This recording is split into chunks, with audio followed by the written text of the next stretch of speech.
This is the Purple and Gold Hour, presented by the University of North Alabama Foundation. Your spotlight on the University of North Alabama, featuring conversations with UNA officials and friends of the university. This is your look inside campus. Now your host, the voice of the Lions, Benjamin Ray.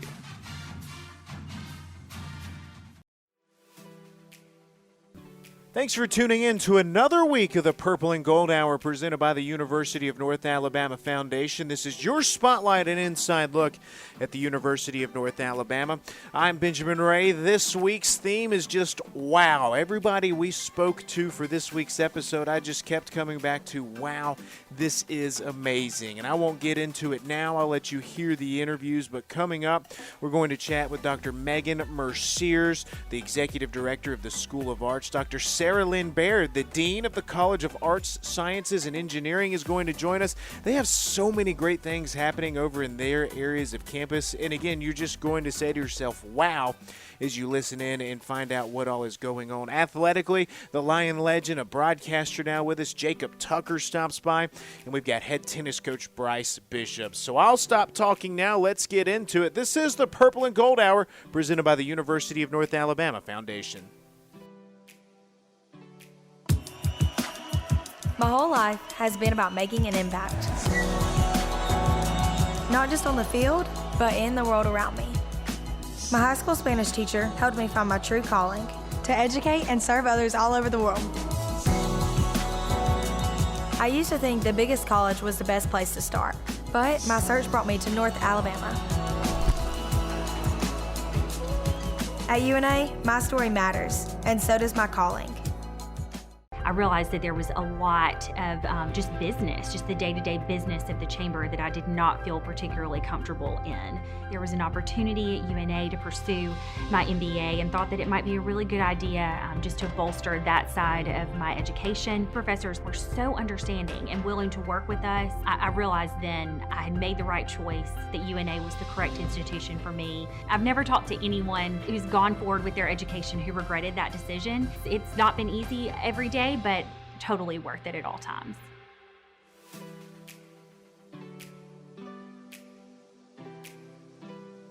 Welcome back into the Purple and Gold Hour presented by the University of North Alabama Foundation. This is your spotlight and inside look at the University of North Alabama.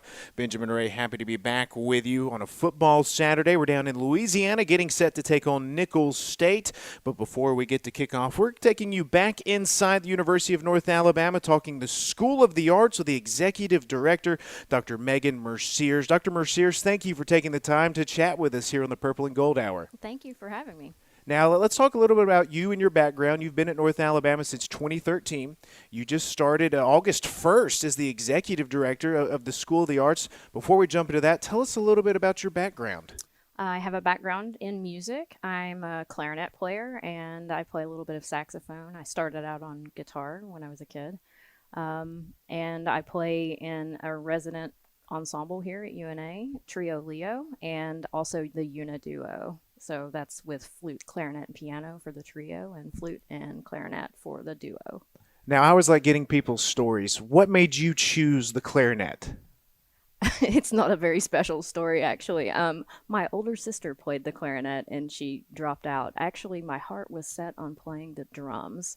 But when I went into the room to try instruments, I didn't see any drums in the room, and I was kind of shy about it. So I said, well, my sister played the clarinet, and the rest is history. Well, that's great. I'm actually a drummer, so we've got that little connection right there. Now, you've done a lot of great things in your career. I know you've toured internationally. Tell us about some of the highlights. I've been to France a few times. The school that I taught at right before I started at UNA, the Flint School of Performing Arts, the Flint Institute of Music specifically in that school setting, we had it was kind of an exchange program that we had. We had one with an Irish group, and I actually was involved in the French exchange a couple of times. There were two different conservatories, one that was in Lyon, France, and one that was just outside of Paris, the Courbevoie Conservatory. And so we did exchanges and programs. We did a West Side Story, like it was a multilingual collaboration where we had an actor in speaking in French, and we had an actor speaking in English. Oh, It wow. was pretty great. And Yeah. then I performed in the pit orchestra for that. Wow, that's phenomenal. Now let's jump into the School of the Arts, especially for listeners who might not be familiar with it. Tell us a little bit about the School of Arts and everything you guys cover. We actually assist 3 different units in the College of Arts, Sciences, and Engineering, the Department of Visual Arts and Design, Department of Music, and Department of Cinematic Arts and Theater. I would say that we're sort of like athletics in that we're a support system. We're not an academic unit ourselves, but we're assistive in measures for them. We do fundraising initiatives. We promote collaboration amongst the students. We have all kinds of community engagement events, that kind of thing. Now, you started August 1st as the executive director. What's sort of your vision as you take over the program? It's to really focus on getting the students out of their silos that are, I'm a member of the Department of Visual Arts and Design. I'm a member of the Department of Music or Cinematic Arts and Theater, trying to get them to work collaboratively together. That's a big, big vision that we'd like to fulfill, especially as we're coming out of some of the restrictive measures of COVID, being able to do that. We have lots of events, so seeing some more collaborative events. Speaking to I2E2, that's a conference that's actually happening this Friday, which is prior to this show airing. One of the initiatives at the end of that is a group art installation, which will involve students from all of the disciplines kind of working together for a live art installation. We'll have graffiti, music going on and all kinds of things. We're chatting with Dr. Megan Merciers, the Executive Director of the School of the Arts here on the Purple and Gold Hour, presented by the University of North Alabama Foundation. Now, you just sort of mentioned a lot of things you guys have coming up, and the arts brings people together. In the last year and a half, however long it's been now, it's almost been isolation. But what has it been like now for students to be able to get back out there and do what they've been training and what they love to do? It's been very, very special, I would say. There's a new appreciation for being able to be together and to perform again. I think we got kind of took for granted the ability to perform and all of that. And sometimes even you get caught up, as we're very, very active as artists. And so we're doing something often every single night of the week. And it becomes exhausting. And then when you're shut off from being able to do that for so long, it helps you realize it's a gift. It's really a gift to be able to do it.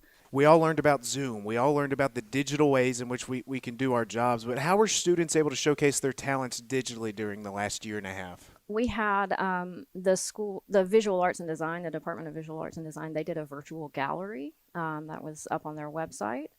We had virtual concerts. I know that in the choral area, they would record individually, and then Dr. Lepke would put it together and create a concert from that. The band did something similar. Orchestra had several events where we just recorded in smaller rooms. That's the Shoal Symphony Orchestra, which is a partnership between the university and a community organization. We were able to record distance in a space, and then we put out concerts via, I think they were video release. They were, I think, even on YouTube for a while. It's amazing the ways that people were able to keep the show rolling, if you will. Now let's talk about program options. I believe I counted 7 programs that fall under you guys, but what are some of the opportunities that SOTA affords students? I would say that we do, we provide opportunities for students to come together. We provide scholarship opportunities when at all possible. We try and promote and fundraise for students in the arts. I would also, I'm trying to make sure I don't leave anything out at my notes. Basically we have hold a box office. We have a podcast that we make available that has student services on it. We have special guests. This year we're focusing on the Year of the UNA Woman, so we have lots of information about that. We have guests that are specifically touted toward that. So we try and provide that to our students. There's a bi-monthly newsletter that we put out that has information about the arts. It's advocacy, basically. We provide advocacy and a medium for them to be able to continue promoting their arts. And we have lots of social media outlets as well. You mentioned the year of the UNA woman. We had a great episode last week where we covered that, and it's great to tie everything back to that. The School of the Arts, how are you guys joining in the celebration? We have events happening over the course of the year. The first that sort of dropped, if you will, was the marching band show this year. Features all music by female artists. We have, I think, it starts with a Katy Perry fireworks that was actually featured on collegemarching.com. That was pretty great. And then Billie Eilish and Beyonce, the greats, you know. And then we have master classes that are happening and concerts that are happening in the Department of Music.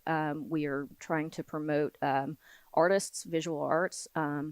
We have in the spring, we're working on a big event that will feature all of the units within the School of the Arts, promoting the students and tying that into the Year of the UNA Woman. So it'll have culinary arts management, it'll have people from film, cinematic arts and theater, we'll have music, all kinds of things. That sounds very exciting. All right, you've teased a little bit of what's coming, but programs, performances, what excites you about what's coming up this year? We have a chamber concert, chamber choir and repertory orchestra concert coming up. There are 12 exhibitions that are happening in the gallery spaces here. We have Gallery at 126. We also have the university galleries.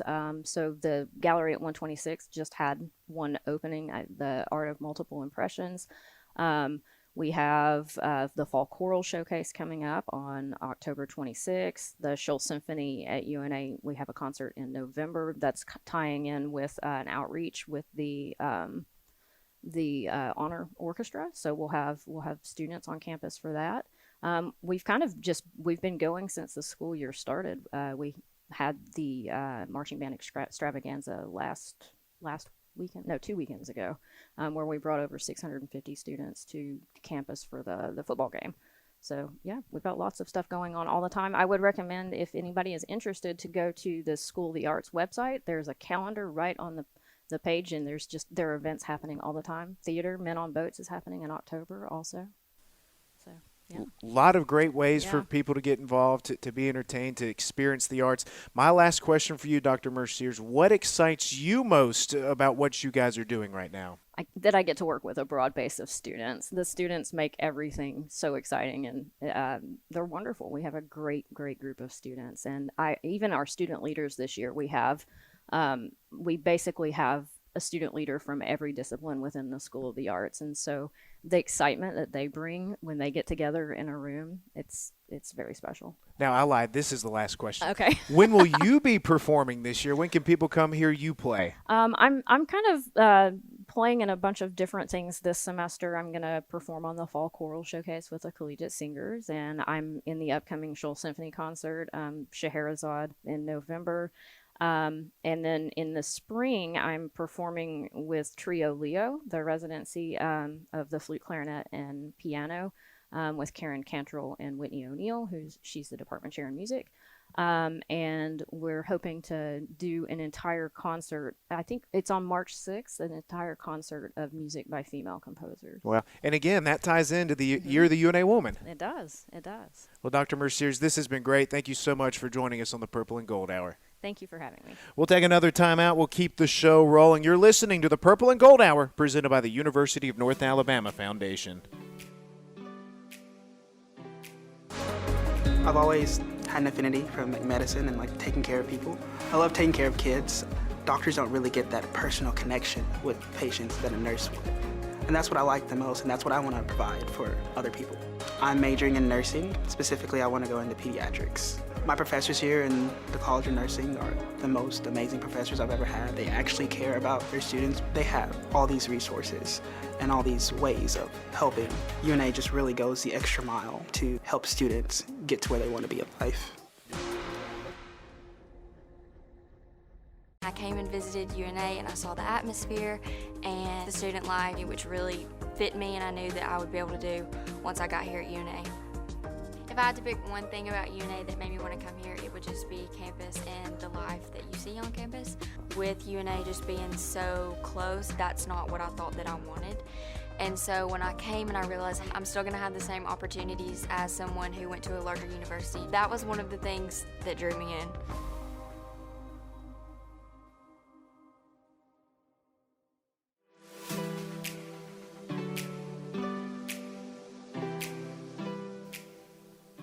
This is the Purple and Gold Hour presented by the University of North Alabama Foundation. Your spotlight and inside look at the University of North Alabama. Benjamin Ray back with you on another football Saturday. Later this evening, our UNA Lions will be taking on the Colonels of Nichols State down in Thibodaux, Louisiana. Brian Neese and myself will be on the call right here. You don't even have to change your dial on WLX. Our next guest is a Lion legend, a North Alabama quarterback from 2012 to 2016.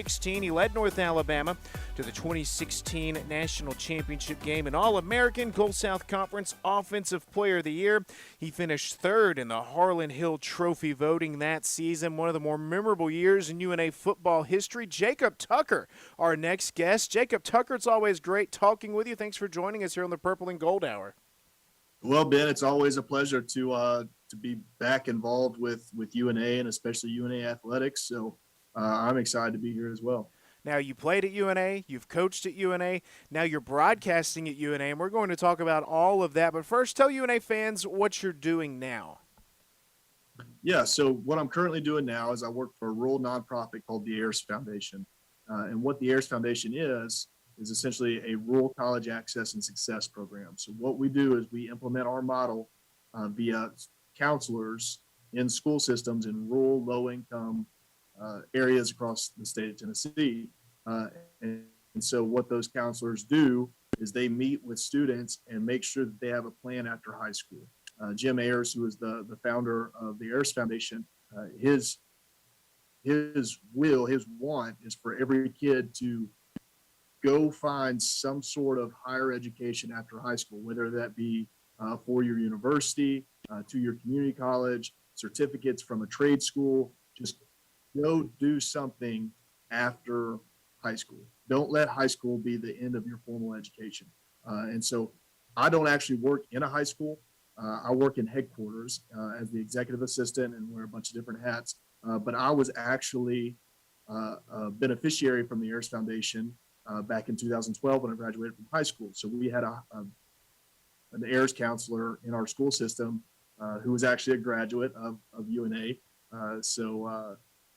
But she helped me fill out all my necessary forms and applications that ultimately got me to UNA. So whenever I got the opportunity to come back and work for the Ayers Foundation, it was kind of a no-brainer for me just because, number one, I got to be back home close to my family, which is always phenomenal. I've got 9 nieces and nephews, all under the age of 10. So I love the fact that I get to be there and be a part of them growing up, be a part of their childhood.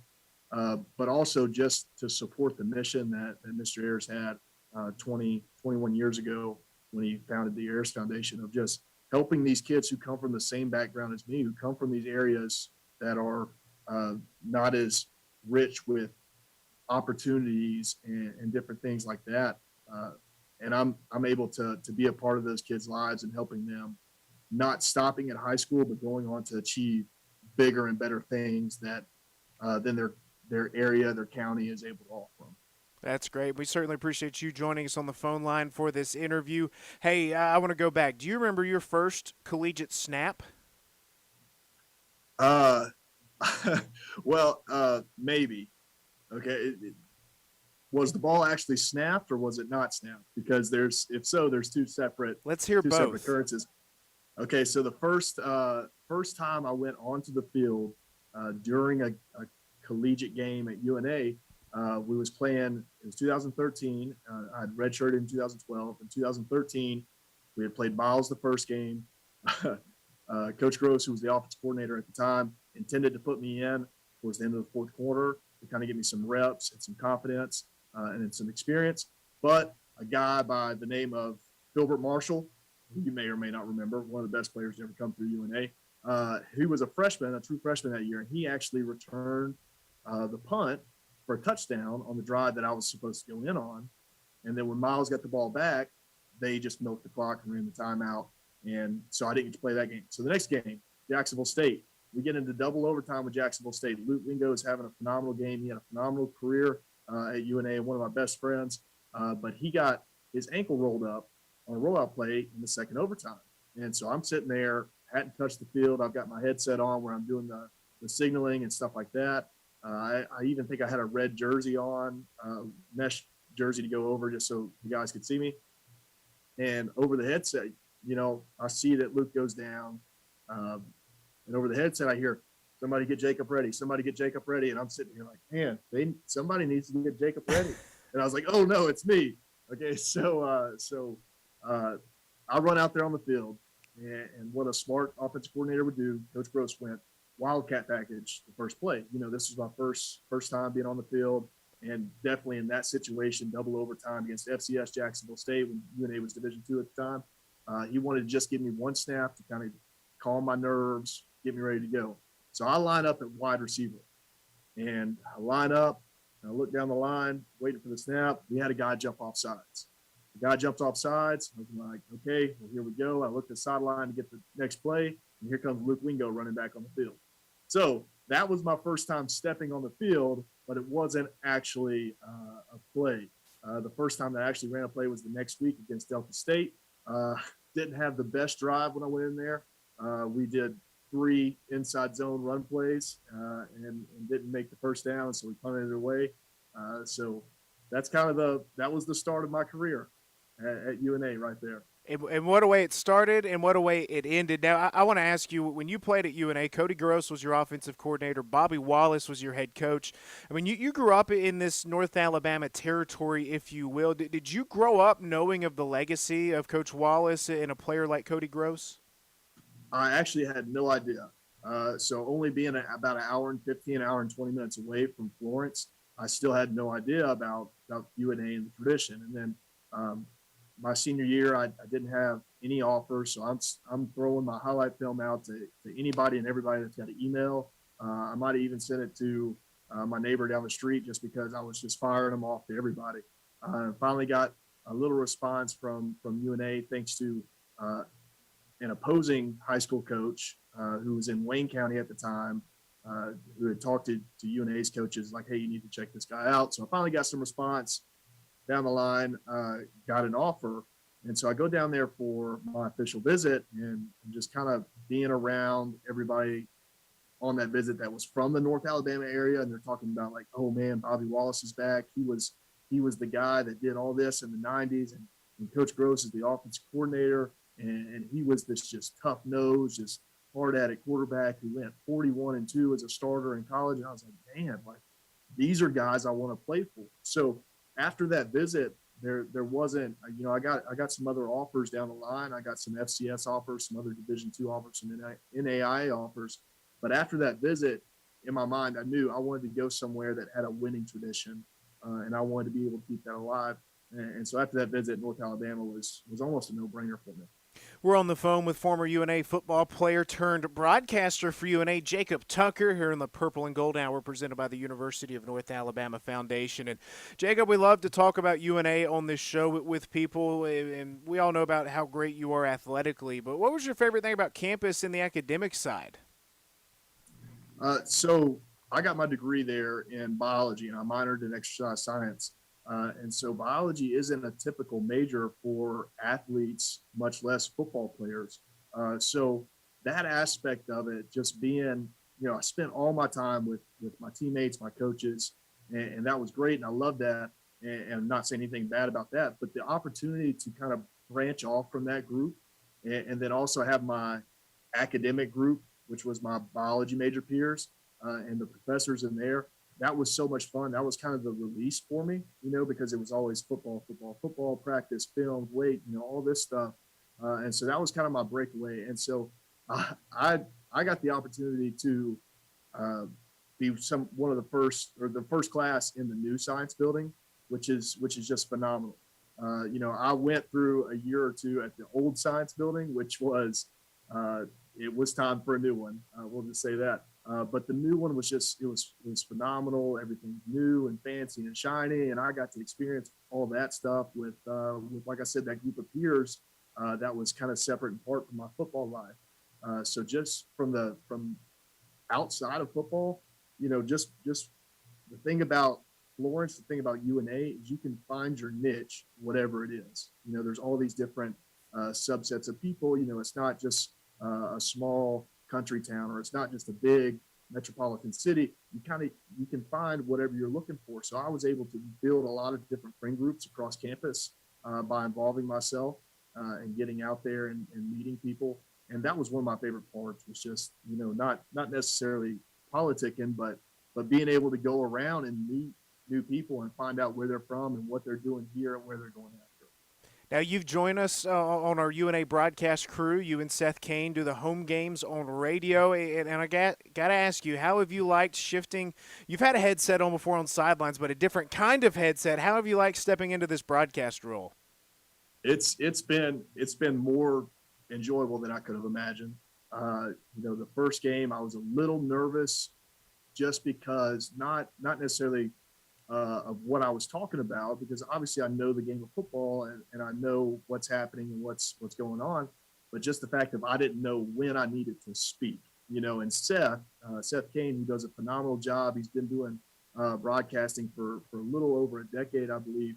And so he's really versed. He knows, when this happens, I have to say this, and I had to kind of feel my way through that. And so the first game, there was a little bit of jitters, but by the time I got to the second game, to me, I'm just sitting up there with my buddy Seth talking about the game, and it's so enjoyable. And obviously, Ben, you and the guys, Eddie and Brian and all the guys in the broadcasting department, I've always had a great relationship with you guys. So being able to work hand in hand with you guys, it's been phenomenal, and I'm excited for the rest of the season and whatever opportunities after that. You're certainly a natural up there. We feel like we found our Tony Romo, if you will, for our broadcast crew. Now, I got to ask you this. You've watched this team twice at home in person, once on the road against Jacksonville State, the 2021 Lions. What do you make of what you've seen so far? Yeah, so it's almost the deal where they just haven't put everything together at once. You look at the Southeastern Louisiana game, and you see a lot of offense. You see a lot of good offense. Then you go to the Chattanooga game, and you see a lot of good defense and not as much offense. And then you go to the Jacksonville State game, and you see that grit and that grind and that toughness. And so if these Lions this year can incorporate all three of those into a single game or to a stretch of games, they're going to be a really tough team to beat. They've got phenomenal athletes across the board, really good players that have been there for a long time. I was talking to Noah Stern, who was a D2 guy. He got recruited as a D2 guy, and he's still there and still playing. And so you see a lot of that. You see a lot of pride for the university, but I can also sense some frustration for the players, because they know how well they are, how good they are, but they just haven't been able to piece it all together and complete a game. And so once they figure out that little recipe that it takes to do that, they're going to be an extremely, extremely fun team to watch.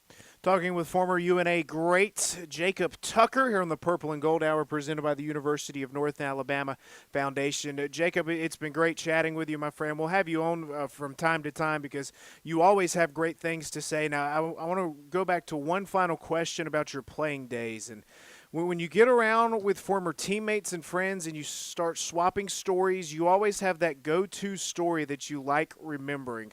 What is your go-to story that you can share with us from your playing days? Oh, man, there's so many, and to kind of, and I don't want to ramble, because this is a topic I could ramble on for days and days. But that's the thing about college football and athletics in general. You look back at high school, middle school, whatever level of athletics you played at, I don't remember the scores of games. I don't remember, I remember plays here and there. But I remember in the locker room, I remember bus trips, bus rides, plane flights, hotel stays, hanging out after workouts, going to people's dorms and shaking them out of bed to make sure they're up and awake for a 6 a.m. workout. And those are all the things that you remember. And those are all the things that you talk about when you come back together One story is the first one that popped in my mind just because I love giving him a hard time about it. But Chris Coffey was a phenomenal football player here, running back, fullback, H-back type of guy. And so I played with him from 2012 until 2013, 2014, I believe. No, it was 2013, excuse me. But Chris Coffey from Decatur, big, bad dude, tough dude. He's that guy on the team, that you just don't make that guy, he needs to be on your side. He needs to be your friend kind of thing because Coffey's a big, bad dude. Well, we were in a hotel for a road game. Couldn't tell you what road game it was, but, just guys being dudes. We were in the hotel room and we started kind of wrestling around and I picked Coffey up and slammed him on the bed. And so I was, giving him a hard time about that. I was like, oh man, Coffey, you're not as bad as what everybody says. Man, I picked you up and slammed you and all this stuff. Well, what had happened was he had on socks and I had on tennis shoes. So it gave me a slight advantage. So he said, okay, hold on, let me go put my tennis shoes on. Oh no. And he went and put his tennis shoes on and slammed me repeatedly.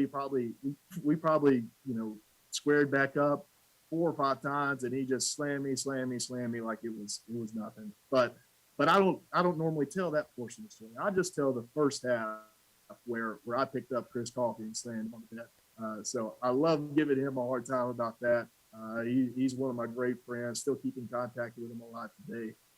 But I will tell the full story here that he did come back and repeatedly slam me about 4 or 5 times. We can always cut that part out where people only hear the part of you getting him. I would be fine with that. Now you might get some complaint calls from Chris Coffey, but I'd be fine with that. Jacob, this has been great going down memory lane, getting to share some of your memories, talking football this season. Thanks for joining us here on the Purple and Gold Hour.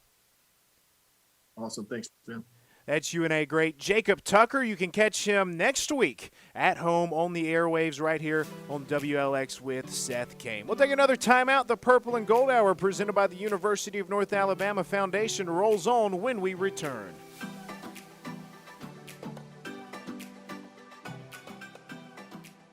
With UNA being student-oriented, I know I will get smaller classes. The teachers are very dedicated and helping me understand the material. I feel like they really care that I succeed. If you're hesitant about whether you should or shouldn't get your master's, but you know that you want or need to, you should just do it because you don't know where it's gonna take you. And you don't know until you get on that path. My whole life has been about making an impact.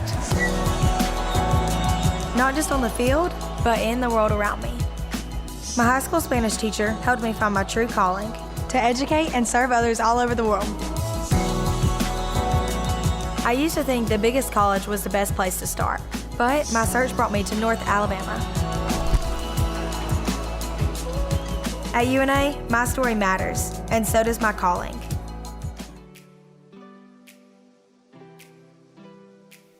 This is the Purple and Gold Hour presented by the University of North Alabama Foundation. Your spotlight and inside look at the University of North Alabama. I'm Benjamin Ray, happy to be back with you, and we're down in Louisiana, North Alabama, set to play Nicholls State this evening, our second game against a school out of the Southland Conference. We opened up the season against Southeastern Louisiana, and again, we'll go toe-to-toe with the Southland school in Nicholls State. But next, we're talking with the Dean of the College of Arts and Sciences and Engineering, Dr. Sarah Lynn Baird. Dr. Baird, thank you for joining us. Thank you. I'm so happy to be here. And on this football Saturday, we're down in Louisiana, and your old stomping grounds pretty much. Yes, I was fortunate to spend about 18 years at LSU there, so I know Nicholls State can be a really tough opponent. But hopefully the Lions will come out on top tonight. That's what we're all certainly pulling for. So time at LSU, tell us a little bit about yourself and sort of your education. Sure. My field is also music, like Dr. Mercier's, and I'm a choral conductor. So I spent the first 18 years of my academic career at LSU and got into some administrative roles there after doing choral education. But spent 18 years there, then moved to Auburn for a short stint. And in 2018, I had an opportunity to come to UNA, and I have loved that I made that decision. It's just been a wonderful atmosphere and environment here. We have such a strong focus on student learning and student success. It's really been a joy to be a part of this community. It really has, and I love asking people this. What is your favorite thing about campus life, the Shoals, anything like that?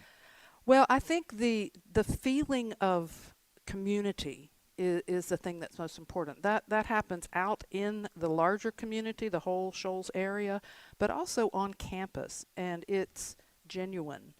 And I think it's that genuineness that has really been inspiring to me.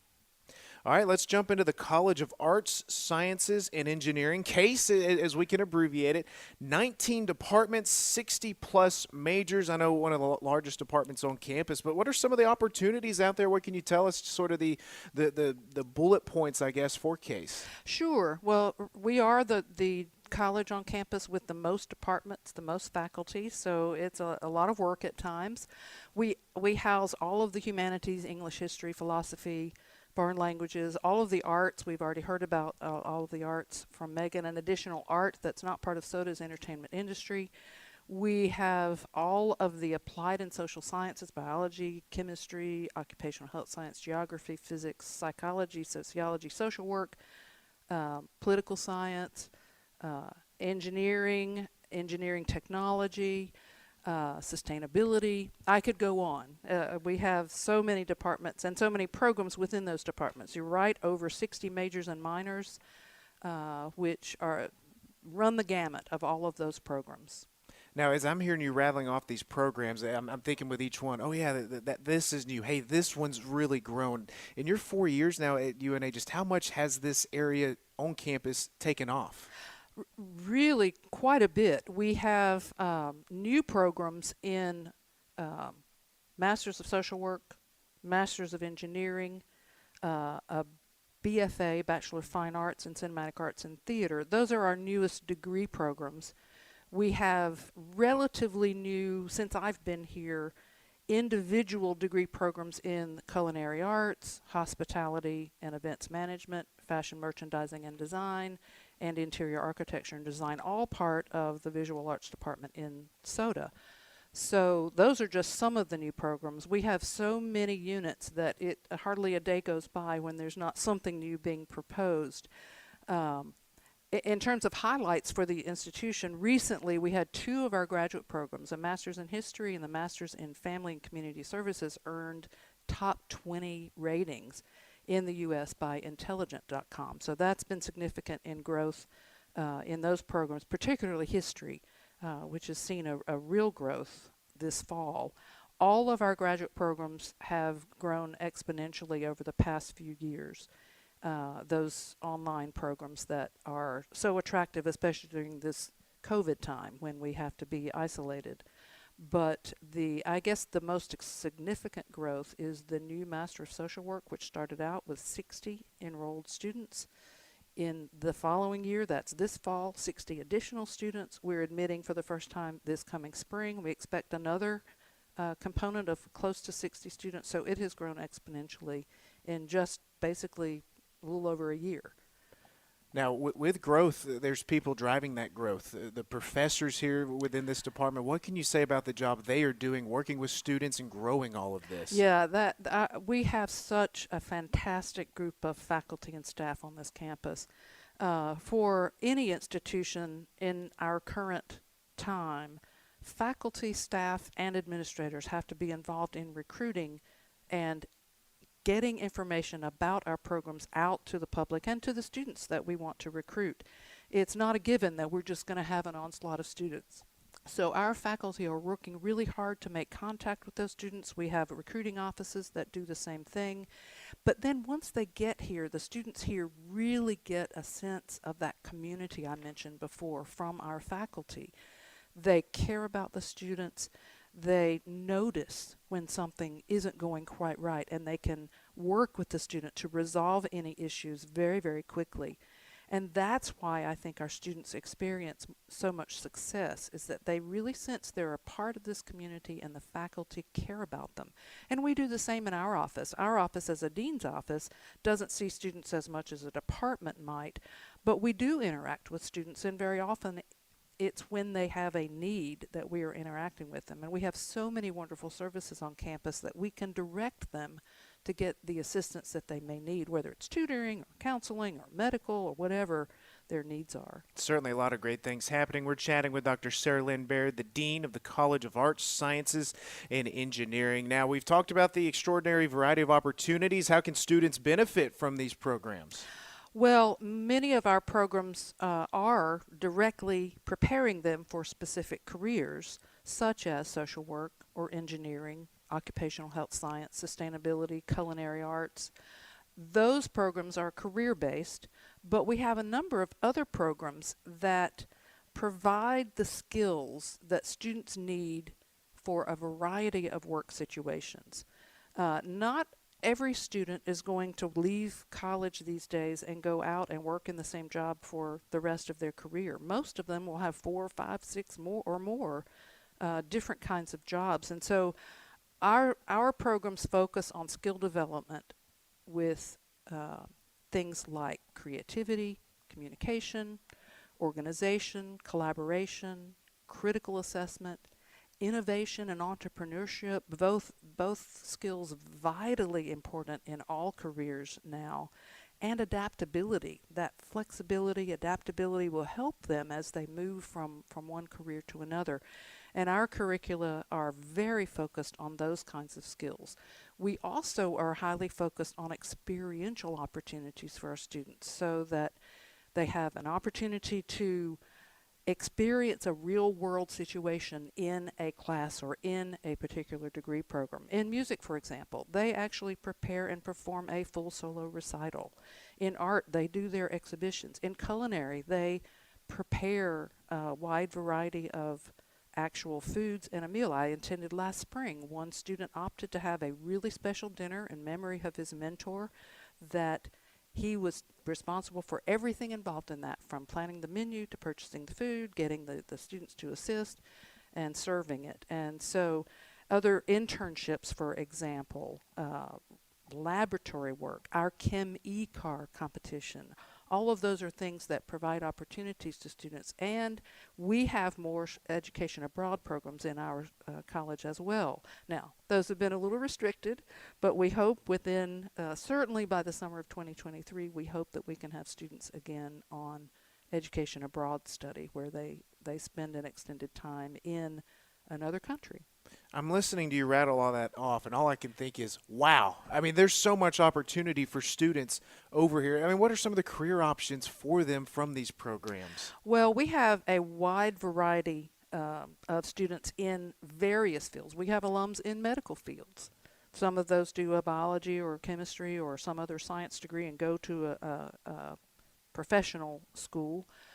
Some are actually in technical writing careers and in NASA-related programs.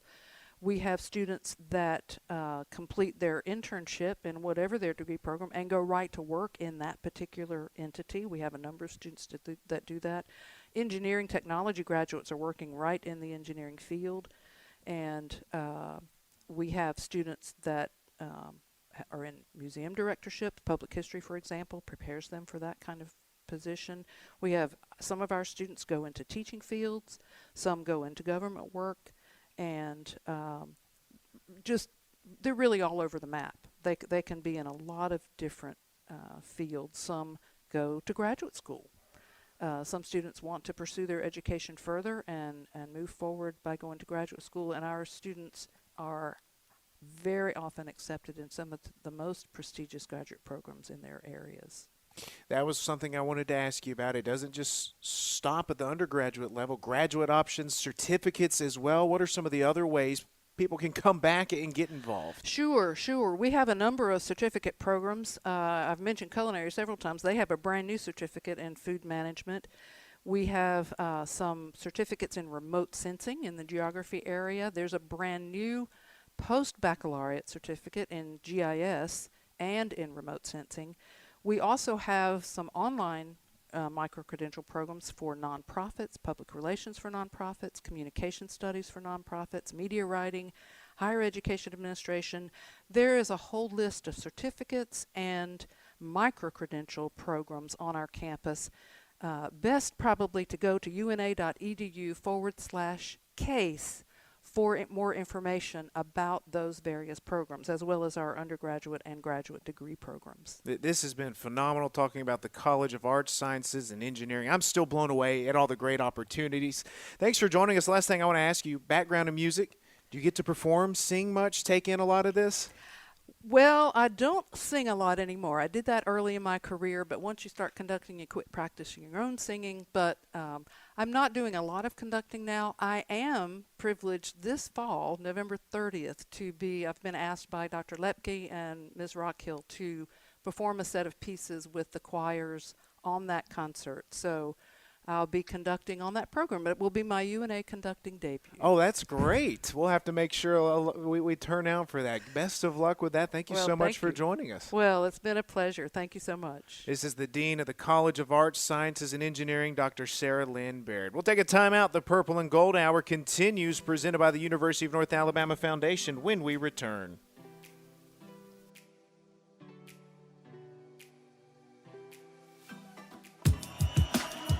My whole life has been about making an impact. Not just on the field, but in the world around me. My high school Spanish teacher helped me find my true calling to educate and serve others all over the world. I used to think the biggest college was the best place to start, but my search brought me to North Alabama. At UNA, my story matters, and so does my calling. Welcome back into the Purple and Gold Hour, presented by the University of North Alabama Foundation. This is your spotlight and inside look at the University of North Alabama. Now we're talking UNA tennis on the Purple and Gold Hour.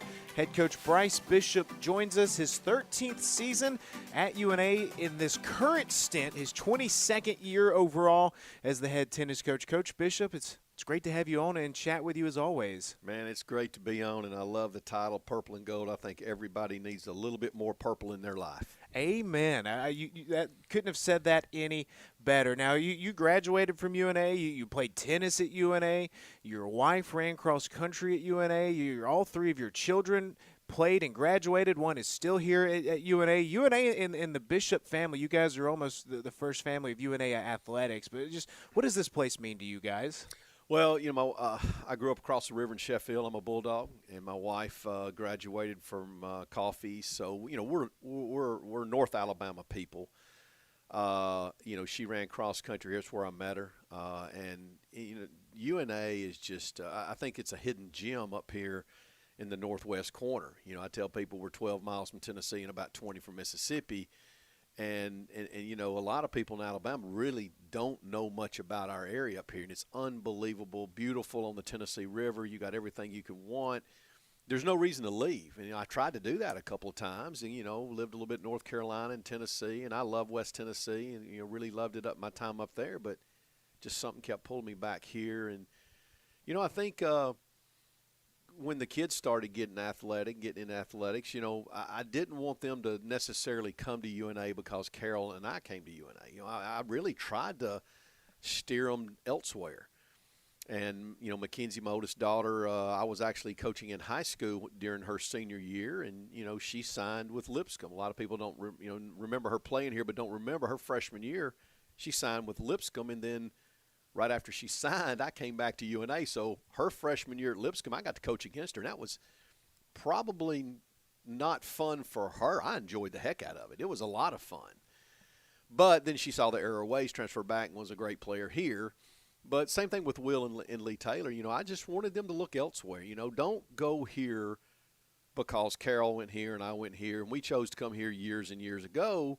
This is a different school now, good. That's good and bad. I really loved some of the old UNA traditions that that somehow have slipped out of here. But, anytime you move forward, that's a good thing. So, it's just UNA's been so good to us. And now, Lee Taylor's in her third year and in elementary education. So she's got, 3 more semesters after this to graduate. And, we'll all be graduates of UNA, and that's pretty cool. So you guys are set to, well, we're recording this during the week, but match weekend coming up, your first fall play of the season. So let's talk some UNA tennis. Year 4 of the transition will be fully eligible next season, but start with the men. Tell us a little bit about this men's team that you have this year. Well, and you have to be careful because, these kids these days are so sensitive, but whenever you talk about being better, the last group gets their feelings hurt.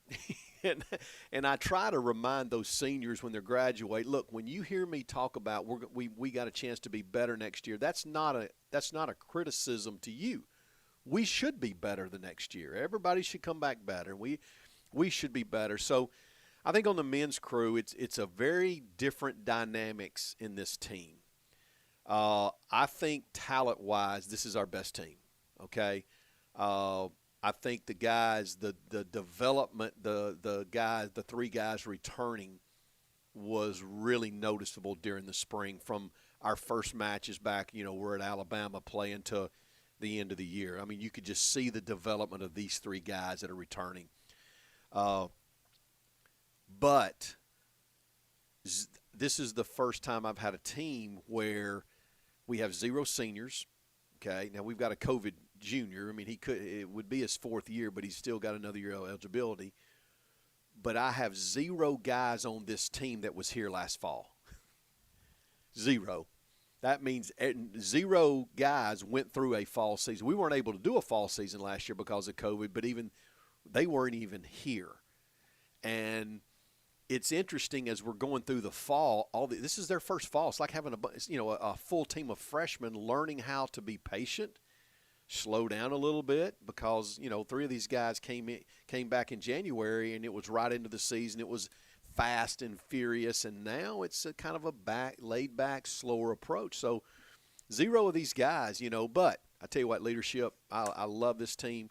I think this is probably our most talented team. Carlos Matarodona. But Carlos, man, came in here in January. You talk about adversity can help.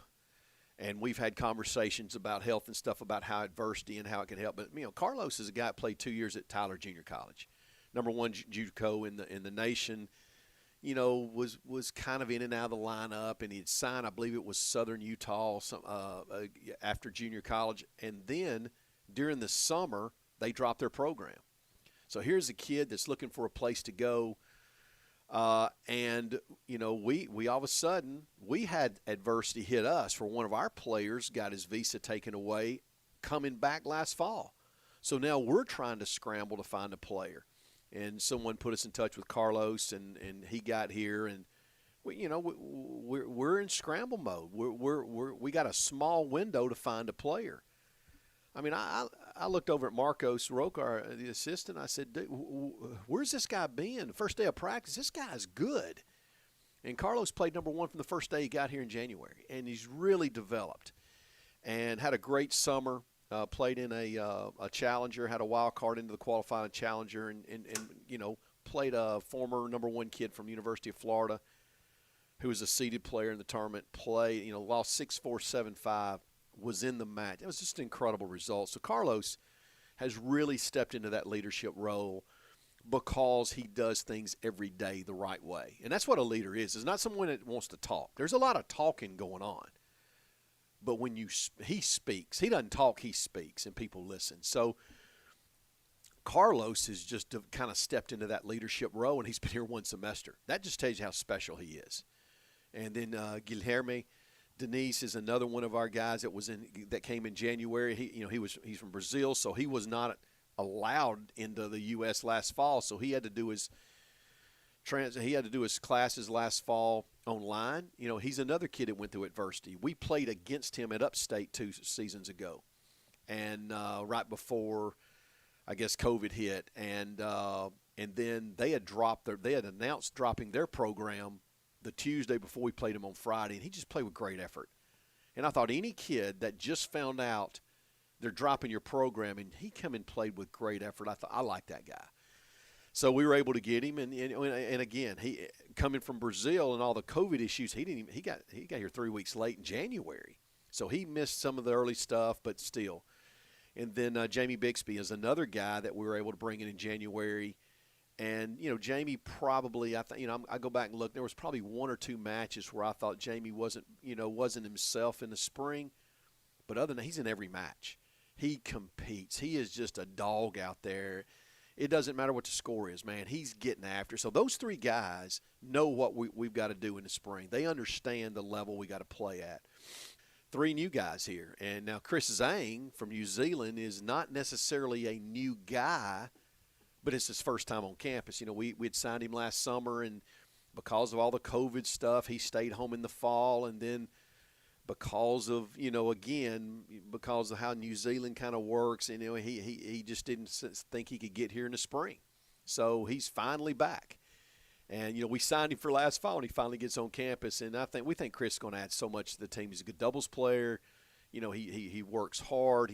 We just like his game. We think it fits who we've got to play.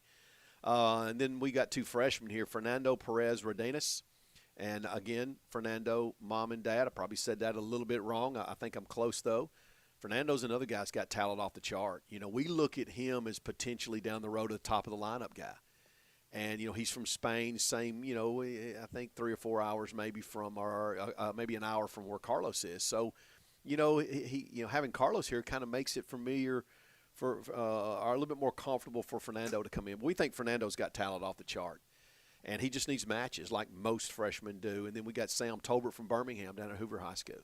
I've watched Sam, since he was really started playing. And Sam was coached down in Birmingham by one of our former players, Clint Johnson. And, Clint's been telling me about Sam for 3 years. And, it's funny. I keep telling Clint Sam needs to get better, and he has. And, I think Sam surprised a lot of our players coming in. And he's, again, I think the sky's the limit for Sam. He's in the 4 weeks that we've been out there, and again, only 2 weeks we've been doing official stuff. They've been hitting on their own for 2 weeks. But in the weight room, he's getting at it. Cardio, he's getting after it. And on the court, you can already see, I think he's probably twice the player he was today than he was 4 weeks ago. Let's jump over to the women's side, and it looks like you have a very experienced crew returning this season. Yeah, the women's team and the men's team is almost polar opposites. Got guys. No guy's been here more than one semester on campus. Where the girls, Sydney Flesh, Peyton Andrews, this is their fourth season. So they've got a lot of experience. They play top of the lineup. Those two girls have played top two since they got here as freshmen. A lot of experience, a lot of knowing what's going on. And then you've got we got 4 girls. It's their third year now. 3 of them been here. Calais Goen, Nicole Riley, and Lee Taylor Bishop. Which of course Lee Taylor's got the best name on the team. But those 3 girls are entering their third year, and they've played a lot of matches. They've seen a lot. They've got a lot of experience, and we were able to add Juliette Toulouse, who's a transfer from South Alabama. She spent 2 years down in Mobile, and now she's up here with us. And she's fit in from day one. She's kind of, she got here. She's got a big personality. Not afraid to meet people and talk, and that outgoing personality. That always helps when you're in a new place, especially when you're walking in. There's a bunch of returners coming back, and Juliette's come in and just fit in from day one. And we look for big things from her. The experience she's got down at South, and now we're hoping she can add that to here. And we got 1 freshman. So with the guys, nobody's been here more than 1 semester. With the girls, we've only got 1 freshman, and it's Michaela Lobser from South Africa. And again, I try to tell them, greatness has never been achieved through an easy life. You can find a lot of people. That's kind of a paraphrase of a Helen Keller quote there. We know you're excited, Coach